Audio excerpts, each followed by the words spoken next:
जयहरी. एकादश स्कंध भाग 190. आजच्या भागात वेदांचं खरं स्वरूप नाथ महाराज आपल्याला वर्णन करून सांगत आहेत. मानवी जीवनात अनुभव आणि अर्थ या दोहोंना फारच महत्त्व असतं. पशूंचा अनुभव फार मर्यादित क्षेत्रात वावरतो. माणसाचा अनुभव मात्र जीवनाच्या अनंत अंगामध्ये पसरलेला आढळतो. त्याचप्रमाणे जो अनुभव येईल त्या त्या अनुभवाचा अर्थ माणसाला समजतो. अशा अनेक अर्थांचा समूह माणूस ज्ञानरूपानं साठवून ठेवतो. अनुभवाची कक्षा अगदी क्षुद्र इंद्रियांच्या अनुभवापासून ते अगदी दिव्य इंद्रियातीत अनुभवापर्यंत पसरलेली आहे. या दोन टोकांमध्ये बसणारे सगळे अनुभव व्यक्त करण्याचं साधन म्हणजे मानवी भाषा. माणसाला येणाऱ्या अनुभवातील जो सार्वजनिकपणा आहे तो चिरंजीव असल्यानं ज्ञानमय असतो, तसाच तो शाश्वत असतो. वेदांमध्ये असं सर्वव्यापी अनुभव वर्णन करून ठेवले आहेत. म्हणून वेद ज्ञानस्वरूप असून चिरंजीव आहेत. शिवाय माणसाला येणारे अतींद्रिय अनुभव व्यक्त करण्यास कोणतीही भाषा अपुरी पडते. तरी पण वैदिक ऋषींनी आपले आध्यात्मिक अनुभव सुरेख भाषेमध्ये घालून ठेवलेले आहेत. आज हजारो वर्ष साधकांना दीपस्तंभाप्रमाणात शब्द मार्गदर्शन करत आहेत.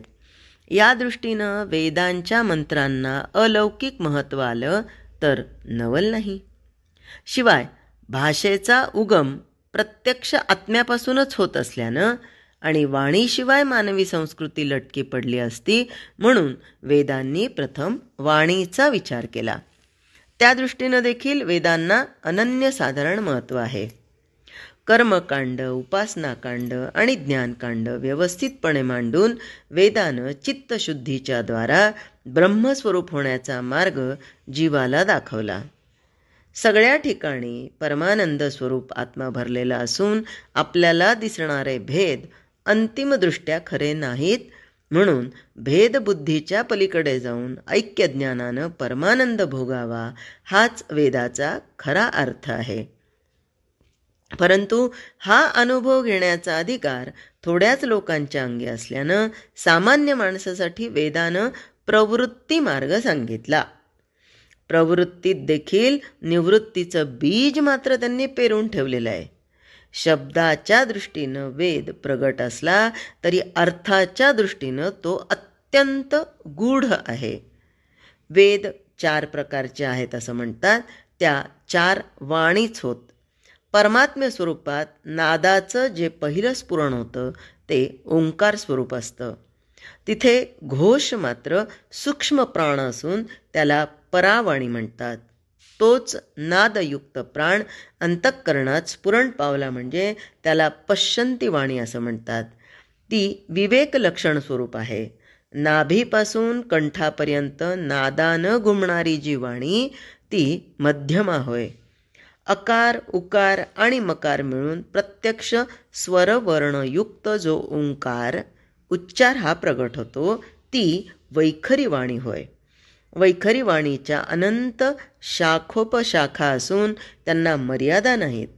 वेद देखील तसाच अमर्याद आहे.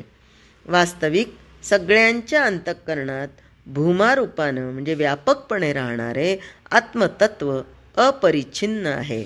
अर्थात त्याचं चिन्ह म्हणून घोषरूपानं असणारा अत्यंत सूक्ष्म प्रणवनाद म्हणजेच खरा वेद प्रत्येक प्राणीमात्राच्या हृदयात स्वतः सिद्धच आहे. सकाम बुद्धीनं बहिर्मुख झालेले लोक निजानंद स्वरूपी प्रणवाला विसरून हीन कर्म करतात. आणि बघा, आपण सकाळी सकाळी उठल्याबरोबर जसे उठलो तसंच बसायचं आणि शांत मनाने फक्त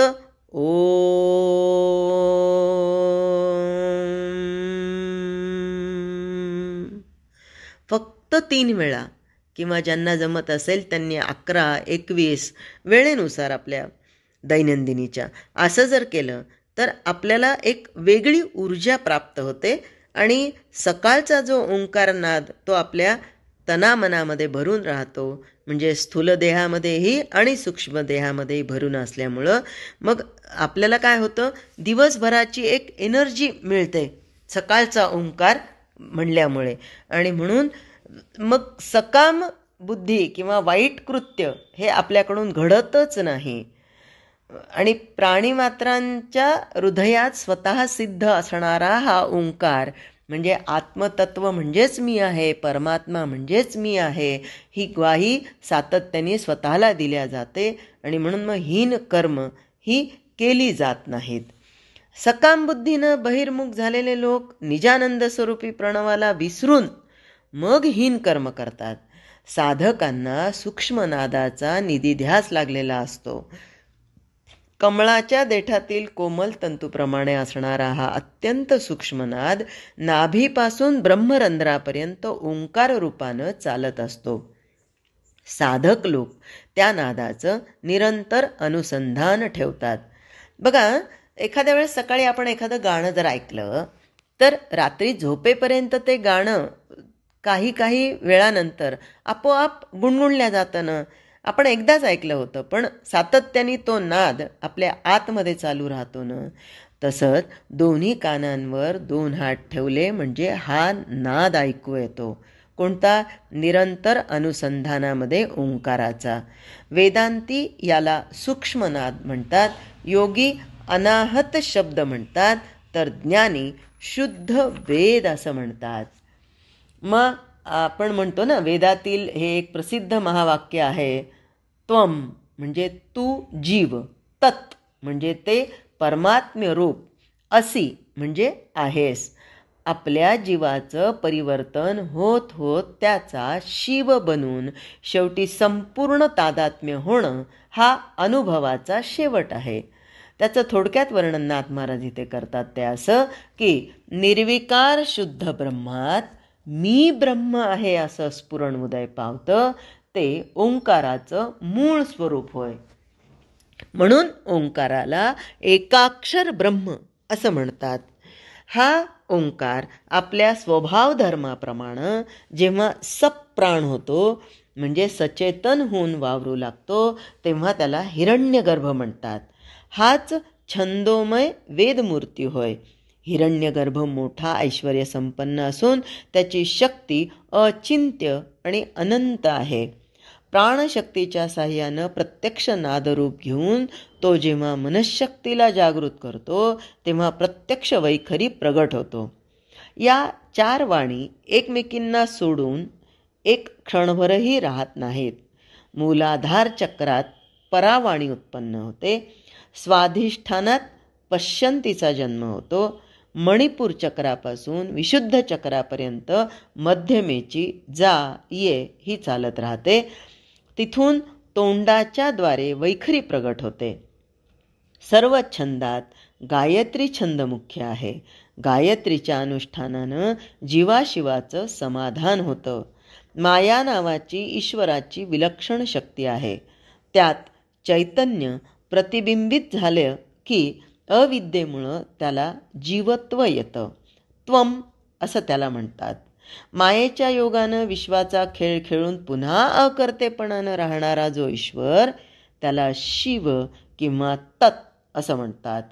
तो सर्वद्रष्टा आणि सर्वज्ञ असून सर्वसमर्थ असतो. जीवानं शिवाला शरण जाऊन आपलं सर्वस्व अर्पण केलं म्हणजे जीवाचं अज्ञान आणि शिवाचं ज्ञान बाजूला सरून दोघांचं सामरस्य होतं. तत्त्वमसी या वाक्यानं या समाधान रूप साम्य रसाचं वर्णन केलं आहे. त्या अद्वैतानुभवात द्रष्टा आणि दृश्य, ध्याता आणि ध्येय, ज्ञाता आणि ज्ञेय सगळं विरून जातं. तिथे वेदाला तरी ठाव कुठला मिळतो? कळसूत्री भावली घेऊन तिचं मुंडन केलं तर तिच्या डोक्यावर पुन्हा केस उगवत नाहीत. त्याचप्रमाणे जीव शिव झाल्यावर वेदाला जागा उरत नाही. हा अनुभव सद्गुरूची पूर्ण कृपा झाल्यावर आपोआप होतो. आणि म्हणूनच सद्गुरू कृपेनंतर परत काही साध्य करायचं शिल्लक राहत नाही. पण त्यासाठी आधी आम्हाला हे समजलं पाहिजे की तेवी अतिमोह ममता भ्रांते. आम्हाला कशाचं विस्मरण असेल, आत्मस्वरूपाचं विस्मरण पडलं की मग तिथं मोह ममता ही निर्माण होते. तेवी अतिमोह ममता भ्रांते अज्ञान निद्रा सबाह्य व्याप्ते जवळिल्या न देखोनी माते पडिले महागर्ते तमामाजी. मग आम्ही काय करायचं तर आम्हाला या अध्यायातून हे समजून घ्यायचं, कर्मकांड उपासना ज्ञान, कर्मकांड उपासना ज्ञान इही त्रिकांडी वेदू आपण चित्तशुद्धीद्वारा जाण ब्रह्मसंपन्न जीव करी, ब्रह्मसंपन्न जीव करी. आणि ज्याला सद्गुरूची कृपा प्राप्त होते त्याला ब्रह्मसंपन्नता प्राप्त होते. म्हणजे जीव शिव ऐक्य हे आपोआप घडतं. त्यासाठी वेगळेपणाने काही प्रयत्न करायची गरज नाही.